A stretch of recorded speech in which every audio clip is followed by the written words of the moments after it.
आज हम एक ऐसी कहानी की गहराइयों में उतर रहे हैं जहां एक अकेले इंसान के दिल में लगी बदले की आग, वो आग इतनी फैली कि उसने पूरे के पूरे कुरु वंश को ही जला दिया। ये कहानी है शकुनी की, और उसके हथियार कोई तलवार भाला नहीं, दिमागी चालें और पासे। बिल्कुल।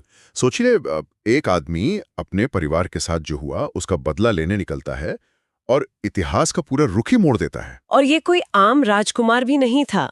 शकुनी गांधार का राजकुमार। हमारा आज का जो स्रोत है, शकुनी महाभारत युद्ध के वास्तुकार, उसके कुछ अंशों को अगर देखें तो वो बताते हैं कि शकुनी सिर्फ नाम का राजकुमार नहीं था।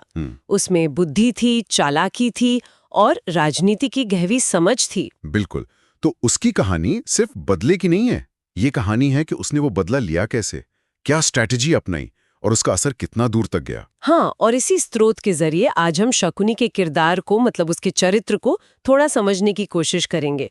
हमारा मकसद ये है कि स्रोत शकुनी के इरादों को कैसे देखता है, उसके मन में बदले की आग जली कैसे, उसने अपनी योजनाएं बनाई कैसे, और सबसे जरूरी उसके कामों का कुरु वंश पर, मतलब हस्तिनापुर का वो पूरा राज परिवार जिसमें कौरव भी थे, पांडव भी थे, उन पर आखिर असर क्या पड़ा। चलिए खोलते हैं इस कहानी की परतें।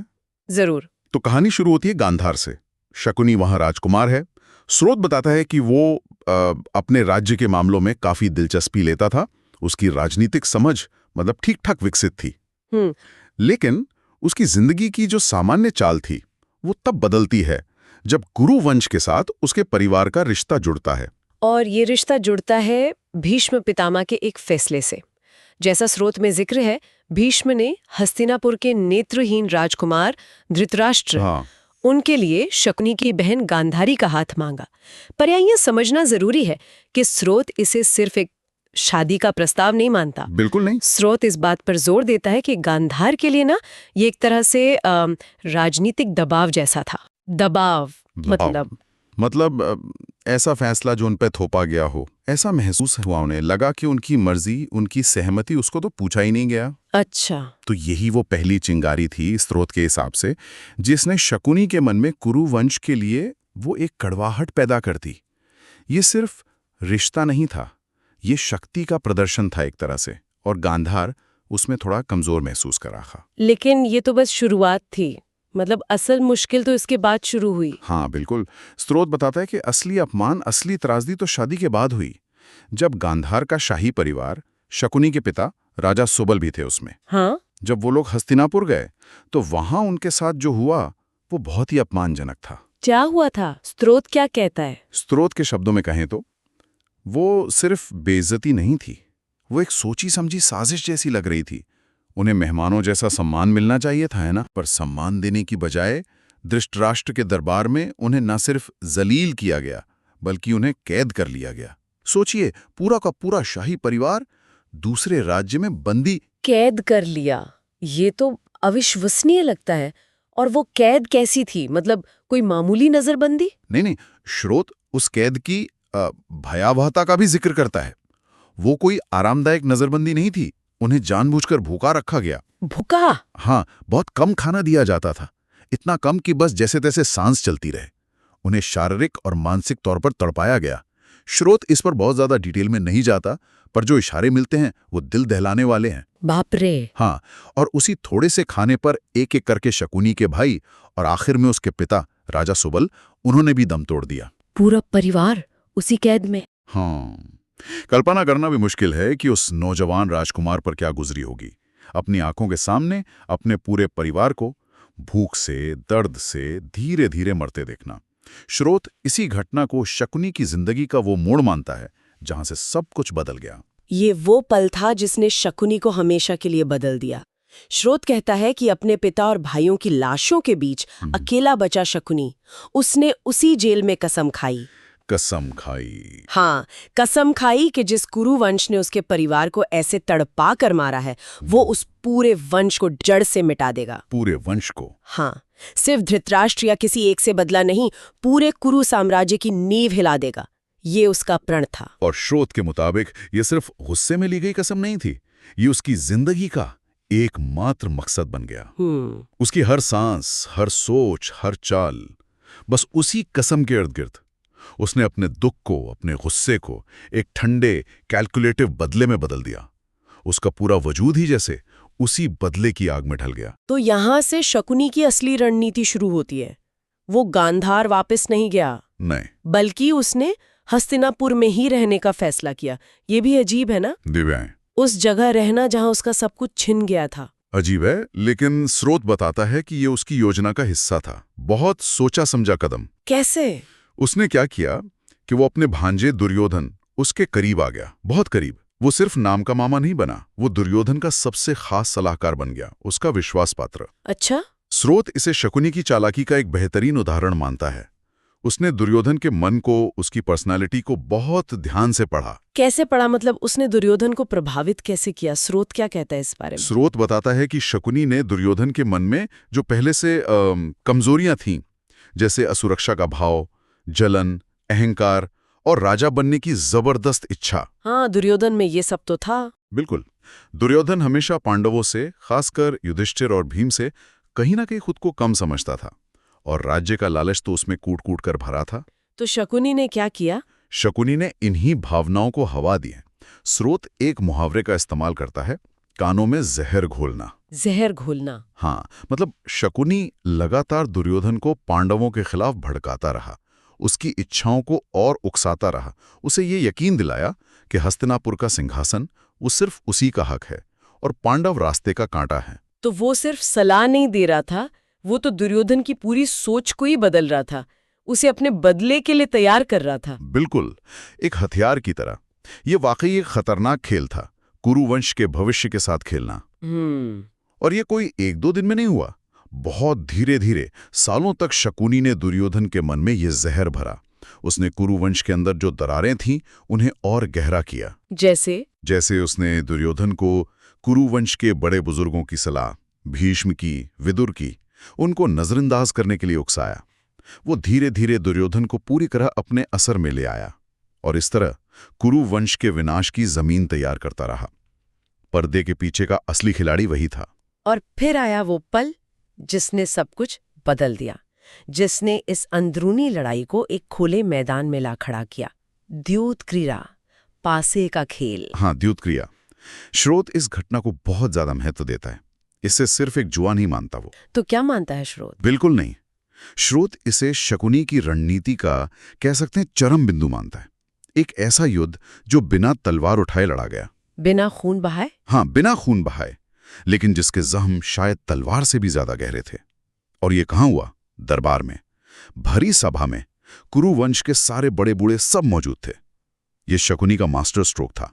यहां उसने अपने सबसे खतरनाक हथियार का इस्तेमाल किया। और वो हथियार थे उसके पासे। स्रोत में इन पासों को जादुई पासे कहा गया है। इसका क्या मतलब है? क्या स्रोत मानता है कि वो सच में जादुई थे? स्रोत इस पर कोई पक्का फैसला नहीं देता। वो कहता है कि पासे शकुनी की मर्जी से चलते थे। अब ये उसकी हाथ की सफाई थी, उसका हुनर था, या सचमुच उनमें कोई जादुई ताकत थी, ये पढ़ने वाले पे छोड़ा गया है। लेकिन जरूरी ये है कि उन पासों का नतीजा क्या निकला। शकुनी ने दुर्योधन की तरफ से पासे फेंके और युधिष्ठिर, जो धर्मराज कहलाते थे, खेल के नियमों में बंधे हुए एक एक करके सब कुछ हारते चले गए। सब कुछ? क्या क्या दांव पर लगा और हार गए पांडव? पहले राज्य गया, फिर धन दौलत, सेना, फिर उनके भाई एक एक करके दास बन गए, और आखिर में युधिष्ठिर ने खुद को भी दांव पर लगा दिया और हार गए। खुद को भी? हाँ, लेकिन शकुनी यही नहीं रुका। उसने दुर्योधन को उकसाया कि वो पांडवों की पत्नी द्रौपदी, उसको दांव पर लगवाए। द्रौपदी को? ये वो मोड़ था जहां खेल की सारी हदें टूट गईं, जहां धर्म और अधर्म के बीच की लाइन बिल्कुल धुंधली हो गई। और युधिष्ठिर उस पल में, शायद खेल के नशे में या अपनी हार की निराशा में, द्रौपदी को भी दांव पर लगा बैठे। और वो भी हार गए।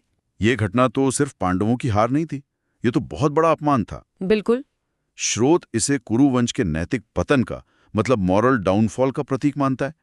भरी सभा में कुलवधू का अपमान, उसे बालों से खींचकर लाना, चीर हरण की कोशिश, ये सब उस खेल का नतीजा था जिसे शकुनी ने रचा था। बाप रे। हाँ, स्रोत बहुत साफ तौर पर कहता है कि उसी दिन, उसी सभा में महाभारत के महायुद्ध के बीज बो दिए गए थे। उसी दिन? हाँ, पांडवों के मन में अपमान की जो आग लगी, और कौरवों के मन में जो अहंकार और सत्ता का नशा चढ़ा, उसने युद्ध को बिल्कुल तय कर दिया था। अब वो होकर ही रहना था।